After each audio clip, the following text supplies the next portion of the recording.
What is up, Ada Nation? Welcome to Dapp Central. My name is Fareed, and as a part of today's video, and as always, we are breaking down all of the latest news going on in Cardano. The very first topic I want to jump into as a part of today's Cardano scoop is going to be surrounding the recent vote that took place on chain surrounding the K parameter and the min pool cost. Second, I've got some pretty big updates surrounding the World Mobile Protocol, and we're going to be touching on a set of new air nodes that have officially been released, some additional stats, and then an upcoming interview that I'll be releasing in the next 24 hours. Following that update, I want to jump into Genius Yield, which has now added a brand new section to their Gitbook, and we're now expecting for their testnet to launch anytime soon with a brand new video teasing their time limit order. Now, following that, I want to jump into Butane, which has officially released their roadmap. We've also got a partnership around announcement surrounding their LBE. And then last but not least, they will be having a special event taking place on the 15th of September. Now, following that update, I want to jump into a brief one surrounding DEX Hunter and their upcoming Hunt sale, which is going to be the governance token for their DEX aggregator. Now, if it's the first time that you and I are meeting, my goal here is to provide you guys in the Cardano community with the latest news, tutorials, and updates surrounding the top builders. If you guys would like to support me on my mission to educate the broader Cardano community, then consider delegating with the official Dapp Central Stakepool, which is Stakepool ticker DAPP. Thank you all as always, and let's jump right on into the first topic for today's video. So as I mentioned, I want to quickly touch on what we can expect with the recent poll that took place on chain for some of the SPOs in Cardano to basically identify how they want staking to go moving forward. Now, we had a couple of different options, and I did cover this pretty thoroughly on my channel.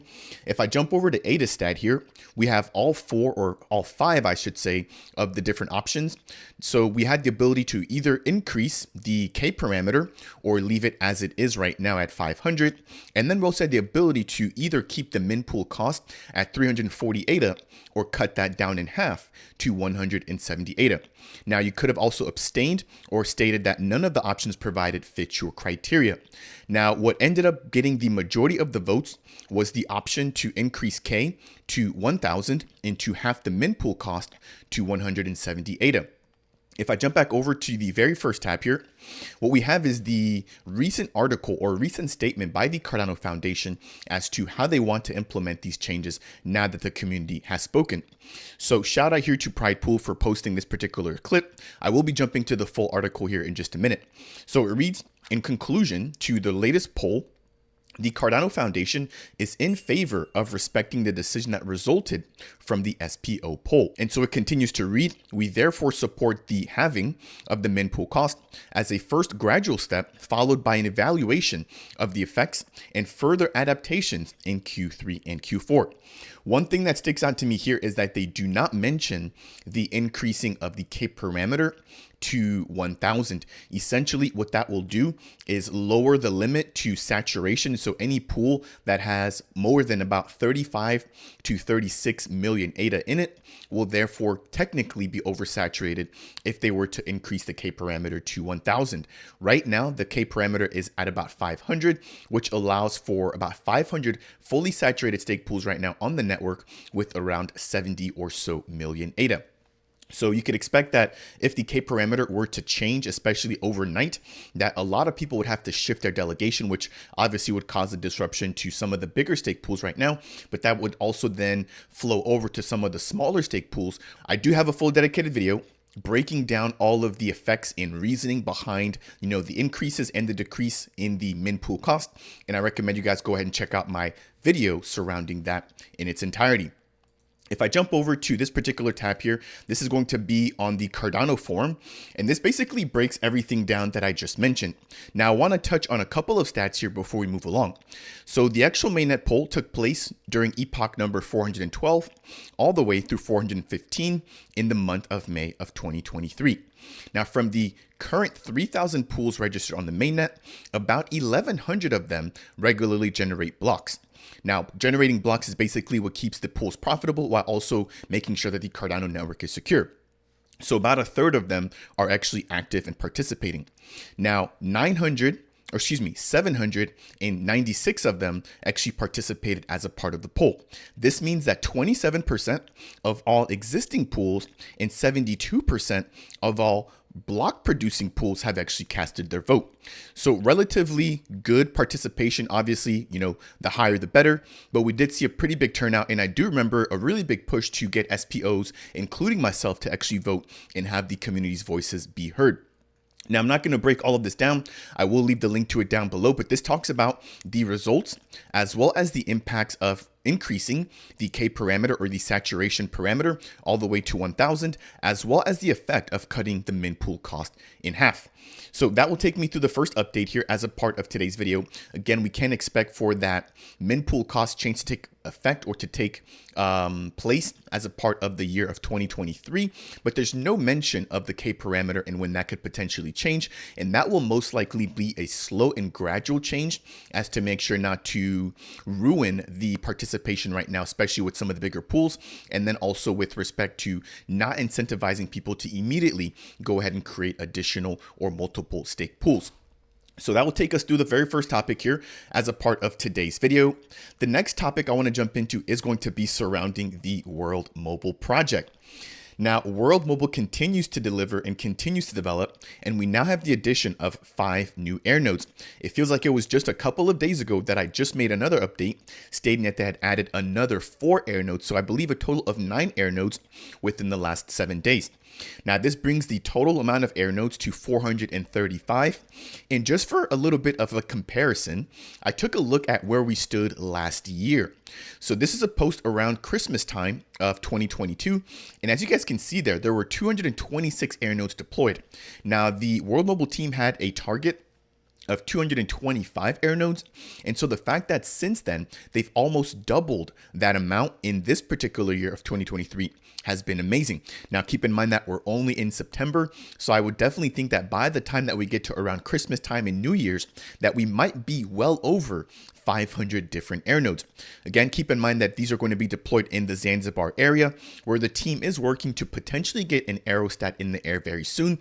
They did tease that out. Now, they haven't actually confirmed which country that will be in. But again, it's really good to see a lot of progress coming in from the World Mobile team. Jumping over to the next tab, we have a pretty big update surrounding their global application. If you're not aware, this is available on Android, and it basically allows for you to create a non-custodial wallet as well as have a DID tied to it. You can also purchase World Mobile credits. You can also interact with third-party services, and then they have the scan for points feature as well, which allows for you to basically find gaps within your local area in order or in exchange for World Mobile points. So it states here, we are thrilled to announce the next phase of the World Mobile app, which is now live. So with this release, the Android app will now be supported in 19 additional countries. I believe they started testing in Zanzibar, then they moved that over, I believe, to Australia, and then they moved that over to the United States, and they're now opening it up to Austria, Belgium, Cyprus, Estonia, Finland, France, Germany, Greece, Ireland, Italy, Latvia, Lithuania, Luxembourg, Malta, the Netherlands, Portugal, Slovakia, Slovenia, and last but not least, Spain. So this team again continues to build, even though we are in the bear market.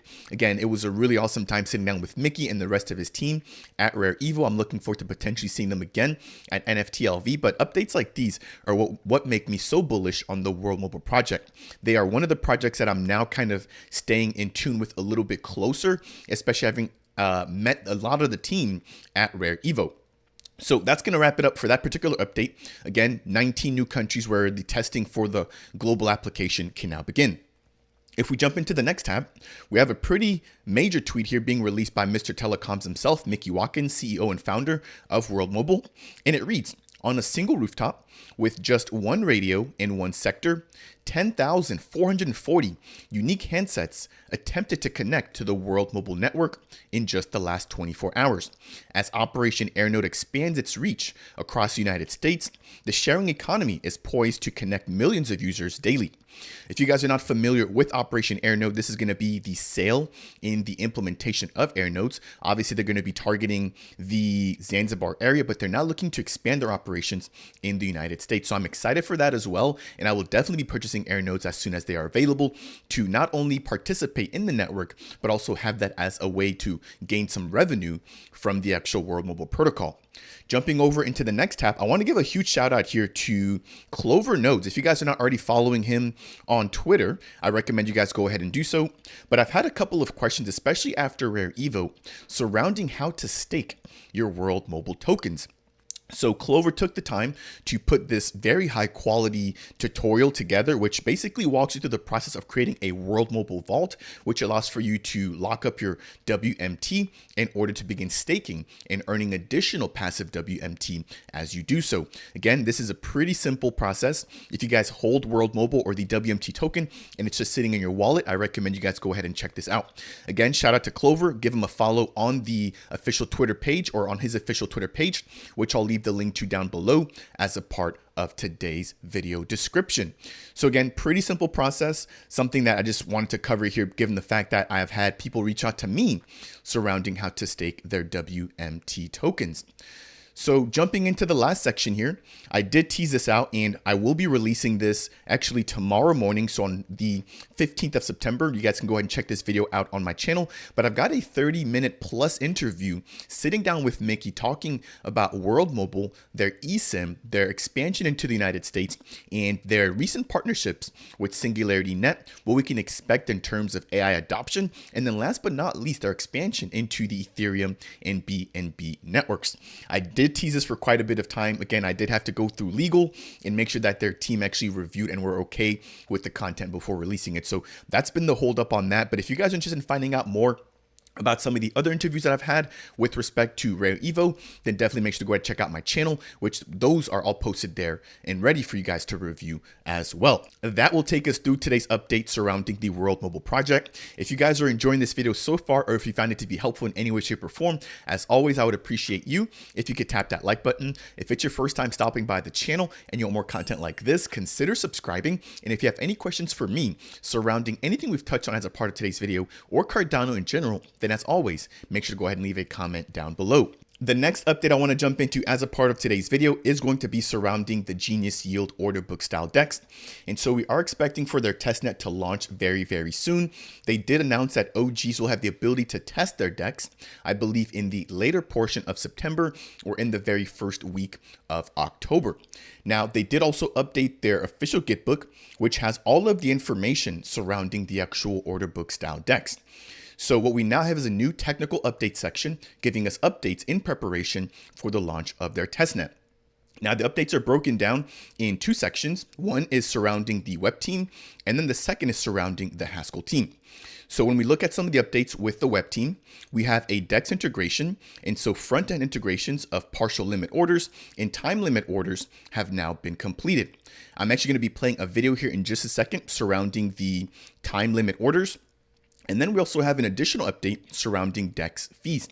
So front-end fee calculations and support of the USD token value conversions have also been implemented.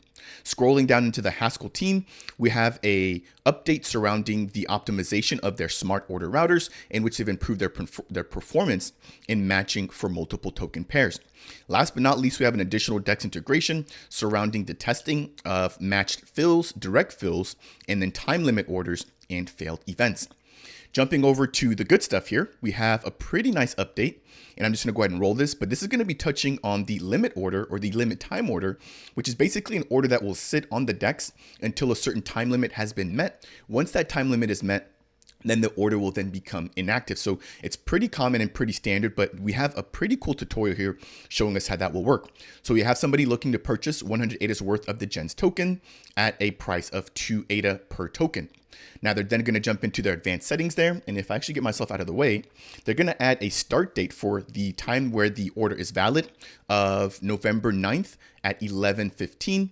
And then the order will actually be inactive or become disabled at 11:20 on the same exact day. They're now going to go ahead and actually place the order, confirm the preview, which basically states the type of order, the price, and the fees associated with it. And then they're going to go ahead and actually sign the transaction here.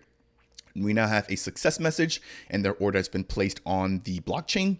So here we have an actual picture here where the order has now been expired. So pretty simple update there. Again, coming in from the Genius team. They continue to work and I'm excited, for the launch of their testnet. Jumping into the next piece, I want to quickly touch on the Butane protocol. Now, I just met with the team. I'll be releasing a nice video here for you guys within the next 24 hours, but I can't actually jump into any of the content surrounding that just yet, given the fact that some of it is containing or pieces of that interview contains a few surprises for the community. So what we have here with respect to Butane is the fact that they have now released their roadmap. So we can take a look there at the very top left-hand side. On August, we have the social media creation. We have a sign-up campaign for their airdrop, as well as their tokenomics release, which I did cover in my prior update. Following that, we have the private sale locking event. And then we have a partnership announcement, which I believe is for the Anastasia Labs protocol, actually being partnered up with them to launch their LBE or their liquidity bootstrapping event. Looking on the second row there on the right-hand side, we have a technical MVP, which is now going to be open source, as well as the release in September of their white paper. And then following that, we're going to have a public token event, which will begin. That particular event looks like it will end at the beginning of October. And then at the very bottom there, or the third row, we have an airdrop event, as well as a vesting schedule, which will be released in the month of November. Last but not least, the most anticipated portion will be the launch of their testnet taking place in December of 2023. Now, I should back up a little bit. If you guys are not familiar with the Butane protocol, they're aiming to be the second synthetics protocol building on Cardano, allowing for people on Cardano or giving people on Cardano the exposure that they can actually get to other assets that may not be native to Cardano. So for example, you could potentially get access to Bitcoin, Ethereum, etc.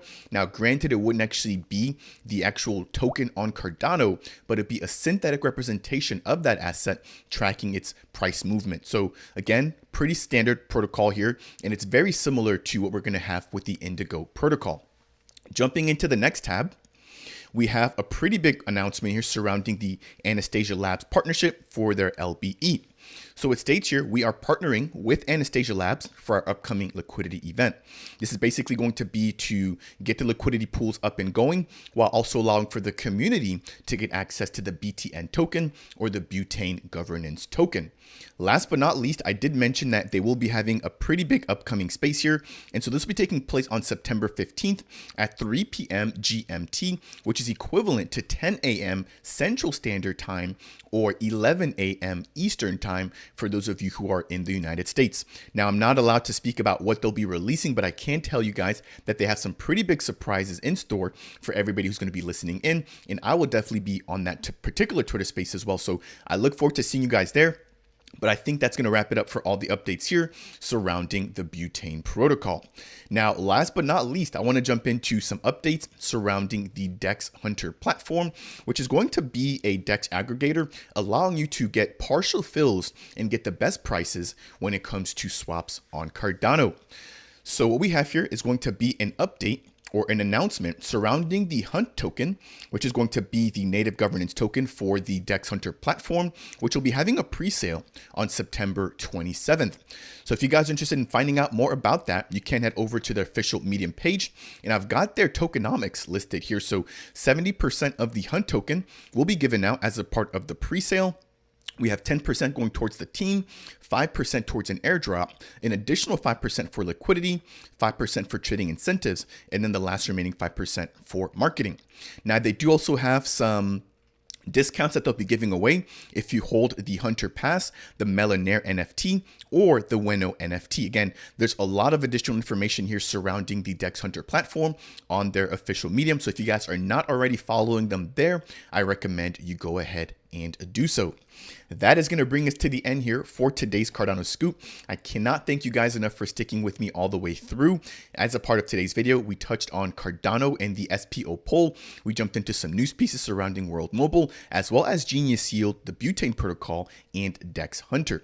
If you learned anything along the way, as always, I would appreciate you if you could tap that like button. Not only does it help to get this content out to other members within Cardano, but also lets the algorithm know that I'm doing a good job. If it's your first time stopping stopping by and you want more content like this, consider subscribing. And if you have any questions for me surrounding any of the projects that we talked about as a part of today's video, then make sure to go ahead and leave a comment down below. That said, and as always, I will see you guys in the next video.